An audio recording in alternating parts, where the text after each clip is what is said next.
I'm Christina Karam, and I'm an architect, and I have been in this workshop.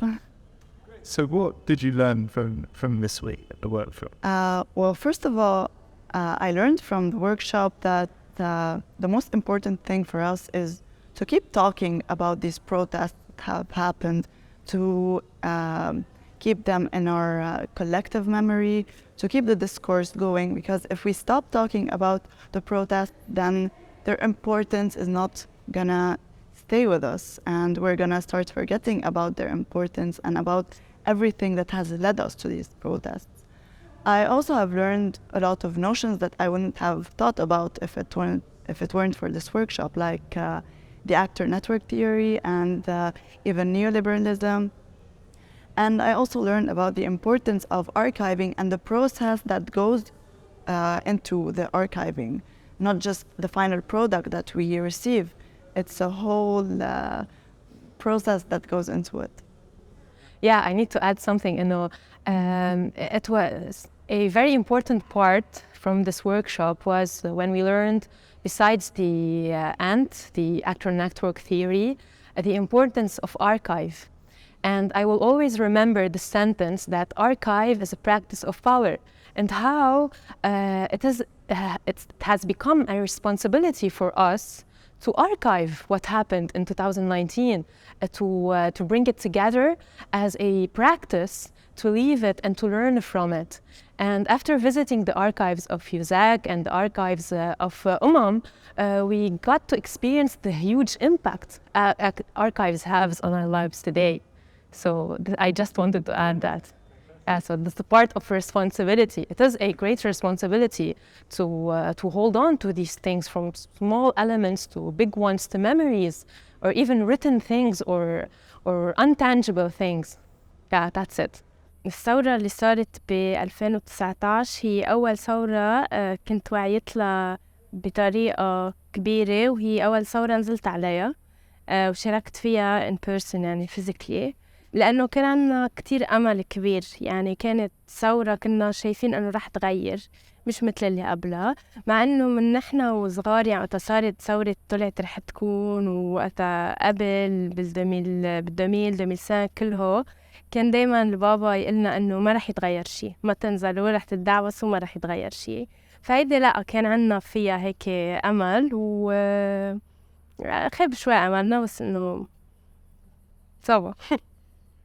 This was definitely one of the most transformative moments in my life, for the intensity of that very liminal experience that we lived in the squares. I mean, I've been working on social movements for more than 10 years, so I've been reading about all these other revolutions, and but it's one thing to research and study them, and it's another thing to live and experience, and the experiential aspect of it, but also the affective aspect, the personal involvement, the emotions, and the links it creates with others, with others in terms of other people, but also with space, with institutions, with animals around us, with the environment, with all of these big questions that become so central in our everyday life.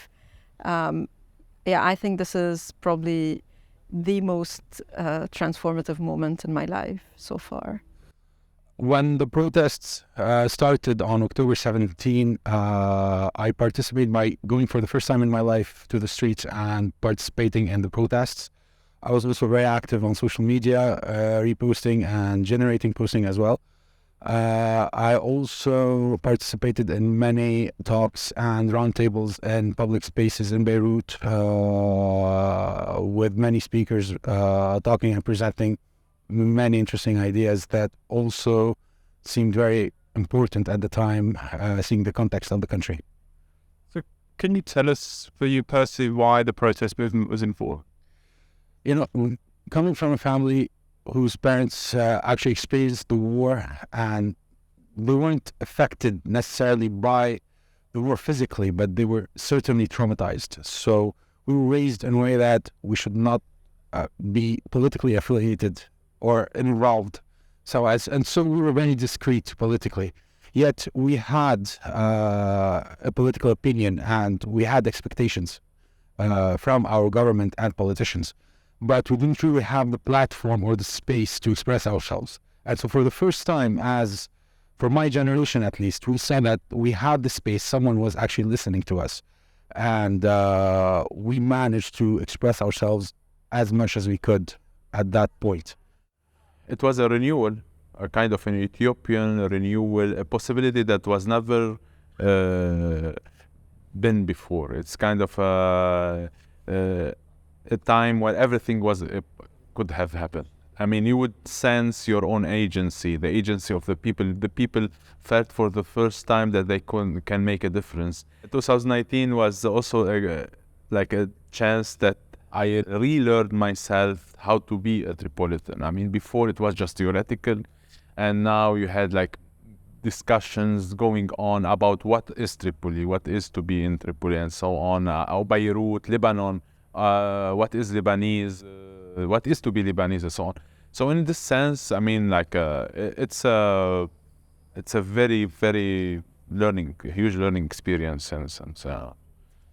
I think the 2019 protests, I agree with everyone who says that they are a major milestone in the change of Lebanese polity, not necessarily in the actual politics that are ongoing through the elections and through governance, but the polity itself, like the fact that more people became involved, more people became aware of the situation. A lot of people started to get out from their comfort zone, from their, let's call it frankly as it is, from the sectarian comfort zone. Literally, I've seen relations between kids and their parents change. I've seen relations between young millennials and their involvement change. I've seen our generation, some of the people who are passive, become more active, more involved. So I think it was a major change in polity and in the way of life that we do in Lebanon. It was the first time ever in my life that I felt, if you want, attracted by a cause, that I felt moved, and I felt this flame inside that pushed me towards taking action, towards doing anything. And once I saw that there are people who are feeling exactly the same as I am, and they are doing something about it, they are speaking out, I felt that I need to be part of that movement. I need to be included in this change that can possibly happen.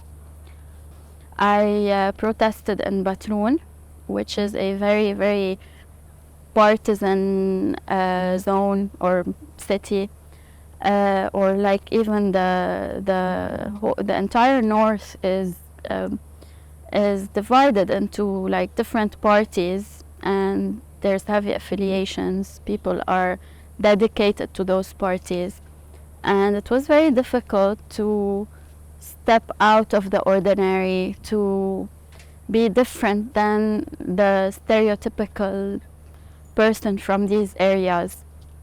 So it started to become a part of my identity after a while. Like if they ask me my political affiliation, before I didn't have any. I would just say I don't even talk about politics. I don't even think about politics. And it's very difficult to separate yourself from politics, because it's our daily lives, our way of thinking, of seeing the world and our country. I tried to make change because it was the first time that I felt that I can make a change, I can do something about the situation.